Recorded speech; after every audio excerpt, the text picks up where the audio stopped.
Hi అందరికీ ముక్కోటి ఏకాదశి శుభాకాంక్షలు. వైకుంఠ ఏకాదశి 2025 జరుపుకుంటున్నారు. వైకుంఠ ఏకాదశి హిందువులకు ఆచరించే అత్యంత పవిత్రమైన ఏకాదశి. ఈ రోజున వైకుంఠ ద్వారం లేదా స్వర్ణ ద్వారాలు తెరుచుకుంటాయని నమ్ముతారు. కాబట్టి ఇది అత్యంత పవిత్రమైనదిగా పరిగణించబడుతుంది. కాబట్టి ఈ ఉపవాసం ఉన్నవారు మోక్షాన్ని పొంది నేరుగా స్వర్గానికి వెళుతారు. అందుకే దీనిని ముక్కోటి ఏకాదశి అని, స్వర్ణవాతి ఏకాదశి అని కూడా అంటారు. వైకుంఠ ఏకాదశి హిందూ క్యాలెండర్లోని మార్గశిర లేదా మార్గశిర మాసంలో జరుపుకుంటారు మరియు ఆంగ్ల క్యాలెండర్ ప్రకారం ప్రధానంగా డిసెంబర్ చివరిలో లేదా జనవరి ప్రారంభంలో వస్తుంది. వైకుంఠ ఏకాదశి 2025 తేదీ 10 జనవరి 2025 వైకుంఠ ఏకాదశి గురించిన వివరాత్మక సమాచారాన్ని దిగువన కనుగొనండి. వైకుంఠ ఏకాదశి యొక్క మూలం, చరిత్ర మరియు ప్రాముఖ్యత. వైకుంఠ ఏకాదశి అన్ని ఏకాదశిలో అత్యంత పవిత్రమైనది. ఈ రోజున ఉపవాసం ఉండటం 23 ఏకాదశి రోజుల ఉపవాసం ఉండటంతో సమానమని నమ్ముతారు. హిందూ పురాణాల ప్రకారం వైకుంఠ అనే పదానికి విష్ణు నివాసం అని అర్థం. ఇక్కడ దేనికి కొరత లేదు, సమృద్ధి మాత్రమే. ఏకాదశి అనే పదం సంస్కృత పదం. దీని అర్థం శుక్లపక్షం లేదా 11వ చంద్రదినం, అమావాస్య మరియు పౌర్ణమి రోజున మధ్య రోజు. పద్మపురాణం ప్రకారం విష్ణువు మురాన్ అనే రాక్షసుడితో పోరాడాడు మరియు పోరాటం మధ్యలో విశ్రాంతి తీసుకోవడానికి మరియు రాక్షసుని చంపడానికి కొత్త ఆయుధాన్ని సృష్టించడానికి ఒక గుహలోకి వెళ్ళాడు. విష్ణువు విశ్రాంతి తీసుకుంటున్నప్పుడు రాక్షసుడు మురాన్ అతన్ని గుహలో చంపటానికి ప్రయత్నించాడు. అయినప్పటికీ అతని ప్రయత్నాలు విఫలమయ్యాయి. విష్ణువు శరీరం నుండి స్త్రీ రూపంలో ఉన్న శక్తి ఉద్భవించి బదులుగా అతన్ని చంపింది. విష్ణువు ఆ స్త్రీ శక్తికి ముగ్ధుడై ఆమెను ఏకాదశి అని పిలిచాడు. అతను ఆమెకు ఒక వరం కూడా ఇచ్చాడు మరియు ఆమె వరంలాగా ఆ రోజున ఉపవాసం చేసి ఎవరికైనా మోక్షం ప్రసాదించమని కోరింది. శ్రీ మహావిష్ణువు ఆమెకు ఆ వరాన్ని అనుగ్రహించాడు. అప్పటి నుండి ఎవరైనా ఏకాదశి లేక హిందూ క్యాలెండర్ నెల మార్గశీర్ష లేక మార్గశిరలోని 11వ చంద్రమాన రోజున ఉపవాసం పాటిస్తే మోక్షాన్ని పొంది స్వర్గానికి చేరుకుంటారని నమ్ముతారు.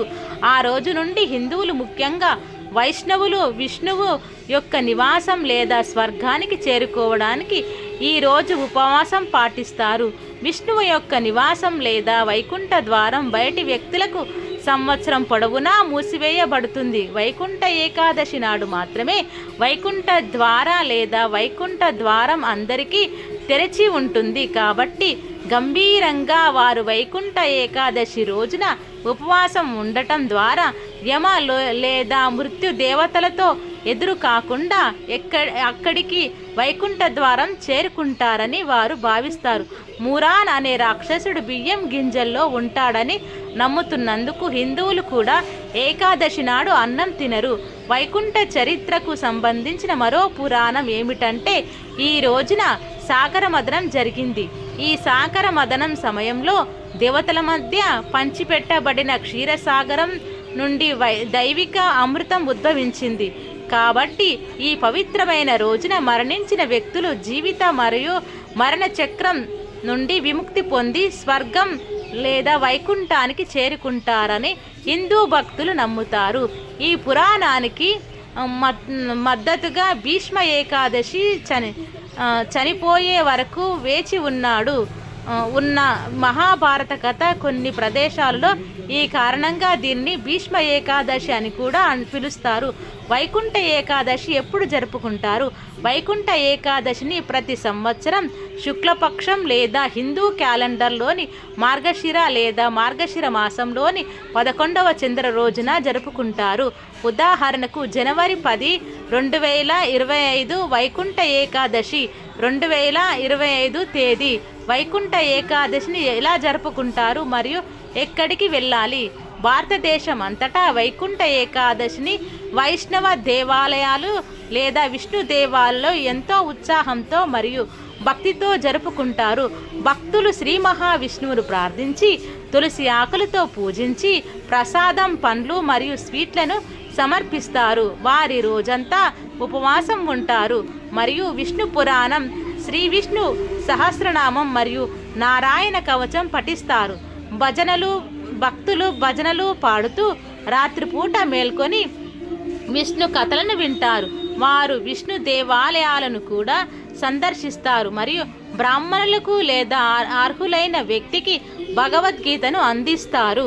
వైకుంఠ ఏకాదశి 2023 ఉత్సవాలను భారతదేశం అంతటా ప్రత్యేకంగా దక్షిణాది రాష్ట్రాల్లో చూడవచ్చు.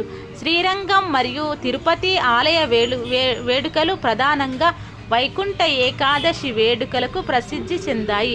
అదనంగా ఈ క్రింది ప్రదేశాలు వైకుంఠ ఏకాదశి సందర్భంగా సందర్శించగలిగినవి: శ్రీరంగనాథస్వామి ఆలయం, శ్రీరంగం, తమిళనాడు, భారతదేశంలోని అత్యంత ప్రసిద్ధ దేవాలయాల్లో ఒకటి. ఈ పవిత్రమైన రోజు వేడుకకు ప్రతి సంవత్సరం లక్షలాది మంది భక్తులు వస్తారు.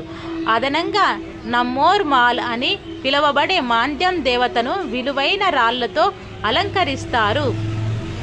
శ్రీ వెంకటేశ్వర స్వామి వారి ఆలయం తిరుపతి, ఆంధ్రప్రదేశ్ తిరుపతి, తిరుమల అని కూడా పిలుస్తారు. ప్రపంచంలోని అత్యంత సంపన్న దేవాలయాల్లో ఒకటి.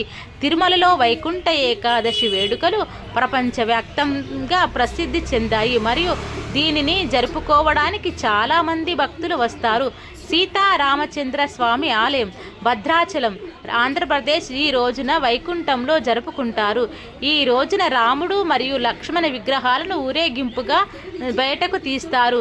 శ్రీ పార్థసారథి స్వామి ఆలయం ట్రిప్లికేన్, చెన్నై, తమిళనాడు ప్రసిద్ధి చెందిన విష్ణు దేవాలయం కాబట్టి ఈ రోజు అనేక ఉత్సవాలతో జరుపుకుంటారు మరియు లక్షలాది మంది భక్తులు హాజరవుతారు. రంగనాథ స్వామి ఆలయం శ్రీరంగపట్నం, కర్ణాటక. రంగనాథ స్వామి లేదా పంచరంగ క్షేత్రం యొక్క 5 నివాసాల్లో మొదటిది. ఈ ఆలయం వైకుంఠ ఏకాదశి వేడుకలకు ప్రసిద్ధి చెందింది. మీరు వైకుంఠ ఏకాదశి 2025 ఉత్సవాలను ఆస్వాదించడానికి ఆసక్తి కలిగి ఉన్నవారు ఈ పవిత్ర సందర్శనం కోసం ప్రవేశాల్లో దేవాలయకు దేనినైనా వెళ్ళడానికి ఇష్టపడతారని అనుకుందాం.